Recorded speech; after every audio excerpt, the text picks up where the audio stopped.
കഴിഞ്ഞ ദിവസം താരസംഘടന അമ്മയിൽ നടന്ന ചില കാര്യങ്ങൾ വലിയ രീതിയിൽ ശ്രദ്ധിക്കപ്പെട്ടിരുന്നു. മോഹൻലാലിന്റെ നിർദ്ദേശം വിജയിച്ചു എന്നതാണ് മറ്റൊരു അതിശയിപ്പിക്കുന്ന കാര്യവും. ഇതുമായി ബന്ധപ്പെട്ട കാര്യങ്ങളാണ് കഴിഞ്ഞ ദിവസം ഏറ്റവും കൂടുതൽ ശ്രദ്ധിക്കപ്പെട്ടതും. താരസംഘടന അമ്മയിൽ വരുന്ന 3 മാസത്തിനുള്ളിൽ തെരഞ്ഞെടുപ്പ് നടത്താൻ ധാരണ ആയാണ് കഴിഞ്ഞ ദിവസം കൊച്ചിയിൽ ചേർന്ന ജനറൽ ബോഡി യോഗം അവസാനിച്ചത്. മോഹൻലാലാണ് തെരഞ്ഞെടുപ്പ് നടത്തണം എന്ന നിർദ്ദേശം മുന്നോട്ട് വച്ചത്. ജനറൽ ബോഡിയിലെ ഭൂരിപക്ഷം അംഗങ്ങളും നിലവിലെ ഭരണസമിതിയിൽ തുടരണമെന്ന് അഭിപ്രായപ്പെട്ടുവെങ്കിലും എല്ലാവരുടെയും പിന്തുണ ഉറപ്പാക്കിയതിന് ശേഷം മാത്രമേ മുന്നോട്ട് പോകാൻ സാധിക്കുകയുള്ളൂ എന്ന മോഹൻലാലിന്റെ നിലപാട് തെരഞ്ഞെടുപ്പിലേക്ക് കാര്യങ്ങൾ മാറ്റിയത്. ഒരു പകൽ മുഴുവൻ നീണ്ടുനിന്ന ചർച്ചയ്ക്കൊടുവിലാണ് താരസംഘടനയുടെ 31ാമത് ജനറൽ ബോഡി യോഗം കൊച്ചിയിൽ അവസാനിച്ചത്. ചർച്ചയിൽ പങ്കെടുത്ത എല്ലാവരും നിലവിലെ ഭരണസമിതി അതേപടി തുടരണമെന്ന്, ഭരണസമിതിയുടെ പ്രവർത്തനം മികച്ചതാണെന്നും അഭിപ്രായപ്പെട്ടു. മോഹൻലാൽ പ്രസിഡന്റായി തന്നെ തുടരണമെന്ന് എല്ലാ താരങ്ങളും ഒരുപോലെ അഭിപ്രായപ്പെട്ടു. എന്നാൽ കഴിഞ്ഞ ദിവസം നടന്ന ജനറൽ ബോഡി യോഗത്തിൽ കുറേയധികം താരങ്ങൾ പങ്കെടുത്തിരുന്നില്ല. അതുകൊണ്ട് എല്ലാവരുടെയും പിന്തുണ ഉറപ്പാക്കിയതിന് ശേഷം മാത്രമേ മുന്നോട്ട് പോകാൻ സാധിക്കുകയുള്ളൂ എന്നും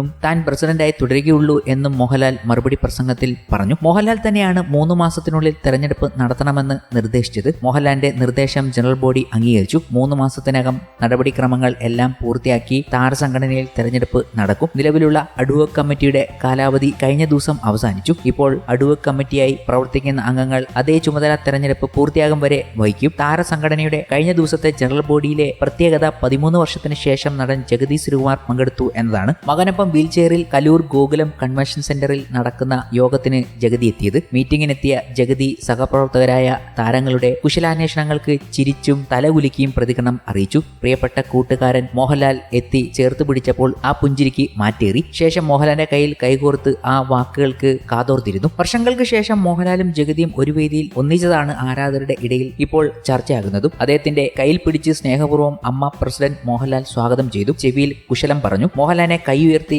ജഗതി തലോടി. ഇതൊക്കെ അവിടെ നടന്നപ്പോൾ ഓരോ പ്രേക്ഷകനും ഇതൊരു സന്തോഷിപ്പിക്കുന്ന കാഴ്ചയായി മാറുകയായിരുന്നു. യോഗത്തിൽ മുൻനിരയിൽ തന്നെ വീൽചെയറിൽ അദ്ദേഹത്തെ ഇരുത്തുകയും ചെയ്തു. മുതിർന്നവരും യുവാക്കളുമായ അഭിനേതാക്കൾ അടുത്തെത്തി ചേർത്ത് പിടിച്ച് സ്നേഹവും ആദരവും പ്രകടിപ്പിച്ചു. നിറഞ്ഞ ചിരിയിലൂടെ അദ്ദേഹം എല്ലാവരോടും പ്രതികരിച്ചു. കേന്ദ്രമന്ത്രി സുരേഷ് ഗോപിയും യോഗത്തിലെത്തിയിരുന്നു. ലഹരിക്കെതിരെ സിനിമാ സെറ്റുകളിൽ സ്വീകരിക്കേണ്ട നടപടികളടക്കം കഴിഞ്ഞ ദിവസത്തെ ജനറൽ ബോഡി യോഗം ചർച്ച ചെയ്യുകയും ചെയ്തു.